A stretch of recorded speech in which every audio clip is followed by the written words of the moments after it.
एक बार की बात है, रिया बाजार में कुछ खरीद रही होती है। तभी वह एक बड़े से जहाज की अनहोनियां सुनती है। अरे भाई चमन, तुम्हें पता है वो समुद्री जहाज के बारे में? हाँ भाई, उस भूतिया जहाज के बारे में कौन नहीं जानता। वहाँ कोई चुड़ैल रहती है और जो भी वहाँ जाता है वो जिंदा वापस नहीं आता। हाँ भाई, सुना था कि एक पुलिस वाला उस भूतिया जहाज की जांच पड़ताल करने गया था। बस किसी तरह जान बचा के वहाँ से भागा। उसके हाथ कुछ सबूत लगे थे पर किसी में हिम्मत नहीं हुई कि उन्हें देखा जाए। सारी बातें सुनकर रिया हैरान परेशान घर वापस आती है और उसी जहाज और चुड़ैल के बारे में सोचती रहती है। अगली सुबह वह उस पुलिस वाले को ढूंढने निकल जाती है। कई घंटे ढूंढने के बाद उसका पता मिलता है। आज मैं उस जहाज के बारे में सच्चाई जान के रहूंगी। ओह, तो आप हैं जिन्हें उस हॉन्टेड शिप के केस में इंटरेस्ट है? हाँ जी, मैं उस रहस्य को जानना चाहती हूँ, इसलिए मुझे वहाँ से मिले सारे सबूत चाहिए। पर वो केस बंद हो चुका है और मैं भी अब उस केस में कोई इंटरेस्ट नहीं रखता। और यकीन मानिए, जितना आसान आपको लग रहा है वो उतना आसान नहीं है। वो मेरी प्रॉब्लम है। मैं एक न्यूज रिपोर्टर हूँ और मुझे उस शिप के बारे में जानना है। रिया की बात सुनकर विजय उसे सारे सबूत दे देता है। उन सबूतों को लेकर रिया अपने पुराने वाले घर में चली जाती है। उसमें एक कैसेट भी होती है। अरे, ये कैसेट कैसी है? इसे प्ले करती हूँ। रिया रात को उस कैसेट को चलाकर देखने लगती है। अरे, ये क्या? ये तो उसी शिप का टॉप पार्ट है, पर इसमें ये लोग कौन हैं? रिया वीडियो में देखती है कि 6-7 लोग, जिनमें से एक आदमी 45 साल के लगभग का होता है और एक लड़की करीब 18 साल की होती है। वे सब डाइनिंग टेबल पर बैठकर फोक नाइफ से खाना खा रहे होते हैं। तभी ये क्या, अचानक वे सब अपनी अपनी फोक नाइफ अपने मुंह में डालकर खुद को मारने लगते हैं, सिवाय उस 45 साल के आदमी के और 18 साल की लड़की के।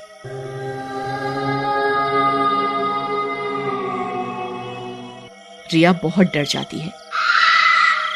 अरे, ये क्या कर रहे हैं ये लोग? खुद को मार रहे हैं। तभी रिया कुछ और भी भयानक देखती है उस वीडियो में। वो आदमी 2-3 कांच की बोतल फोड़ता है और उसे डाइनिंग टेबल पर आग लगा देता है। तभी अचानक उस समुद्र में तेज तूफान उठने लगा और लहरें ऊपर नीचे करने लगी। जहाज का संतुलन बिगड़ने लगा।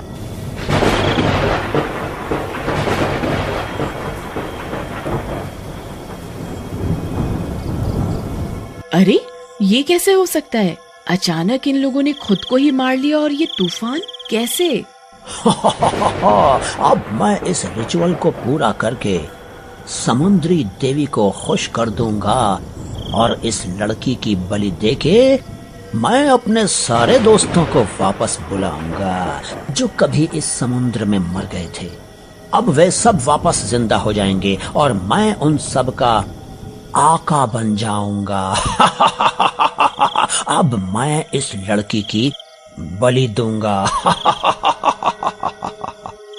तभी वो आदमी उस लड़की को धक्का देकर फूटे हुए कांच पर गिरा देता है और वह लड़की मर जाती है। उसके शरीर में कांच बुरी तरह घुस जाते हैं, जिससे खून की धार बहने लगती है चारों तरफ। हे भगवान, इस जादूगर ने तो अपनी शक्तियों के लिए मासूम लड़की को ही बलि चढ़ा दिया। पर ये क्या है? ये समुद्र में से इतनी चमक कैसे?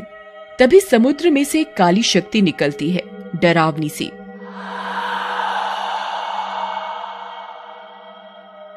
ए आदमी, तूने मेरी रस्म तोड़ी है। यहाँ बलि देते समय नाबालिग लड़की होनी चाहिए, पर वो लड़की 18 साल की थी। तूने इतनी बड़ी गलती करके अपनी मौत बुलाई है। अब तू देख तेरा क्या हाल होता है। माफ कर दो, मुझे माफ कर दो, मुझसे गलती हो गई, मुझे जाने दो। जादूगर भागने की कोशिश करता है, पर समुद्री काली शक्ति अपना हाथ आगे बढ़ाती है।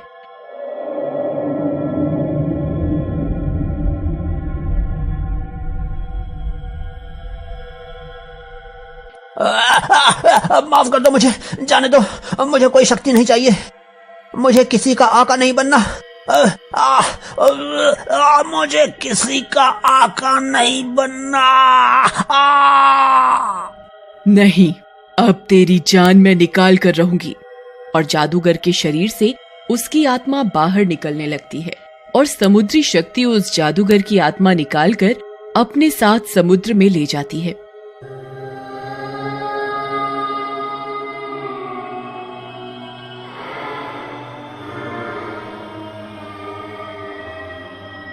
रिया इतना देखकर बहुत डर जाती है।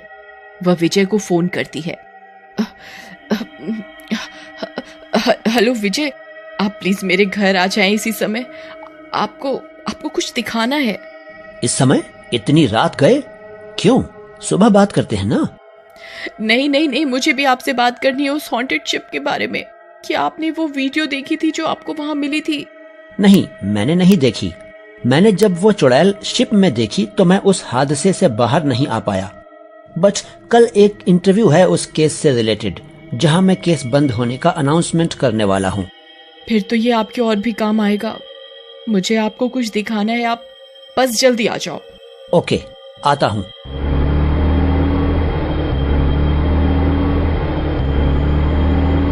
विजय कुछ ही देर में उनके घर पहुंच जाता है और रिया को फोन लगाता है।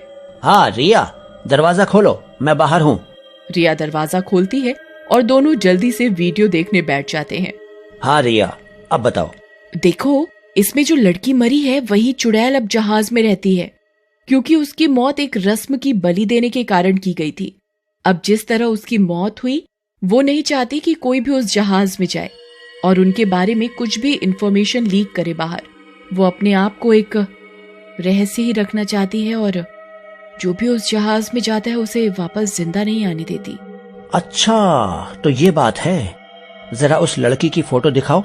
रिया उस वीडियो में उस लड़की की फोटो दिखाती है।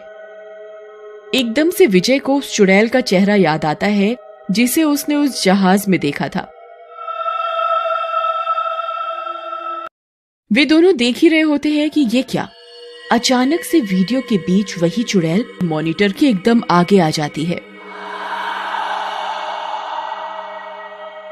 रिया और विजय एकदम से पीछे होते हैं।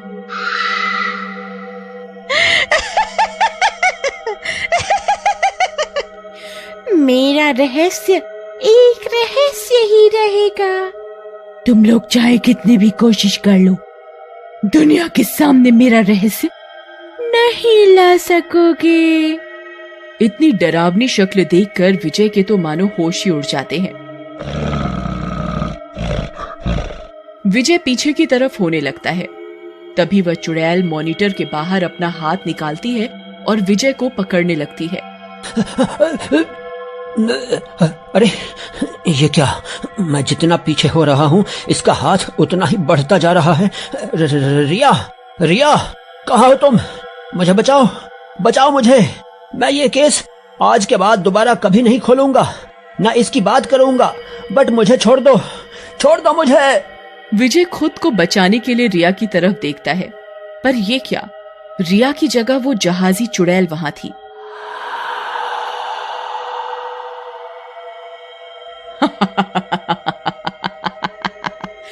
जहाज से तो तेरी किस्मत तुझे मुझसे बचा लाई, पर अब कौन बचाएगा?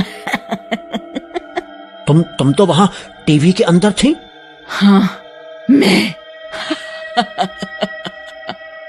विजय फिर जैसे ही मॉनिटर की तरफ देखता है तो वो चुड़ैल उसे अब भी वहीं से घूर रही होती है और विजय को भी मॉनिटर के अंदर खींच लेती है।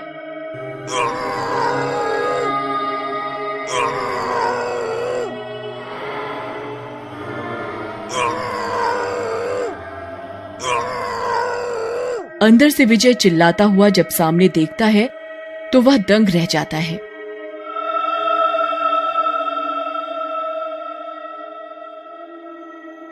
रिया वहीं बाहर बैठी होती है, पर उसकी आंखों में से काला धुआं जैसा निकल रहा होता है और वो विजय की मौत का खेल देखकर हल्की मुस्कुराहट के साथ उसे बाय करती है।